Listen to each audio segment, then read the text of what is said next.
თაობათა ცვლის პროცესი და რაც 2001-2002 წელს დაბადებული ფეხბურთელების სხვა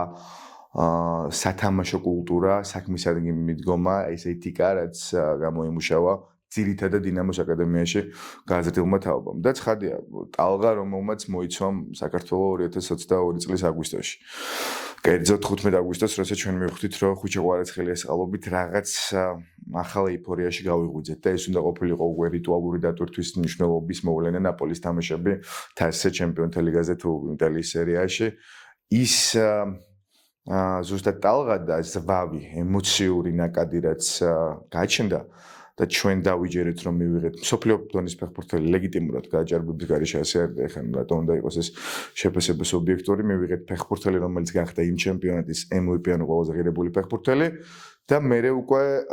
სრულიად შეცვლილი დამოკიდებულება სამყაროში ქართული ფეხბურთის მიმართ რამაც კიდევ უფრო მეტად გააფართოვა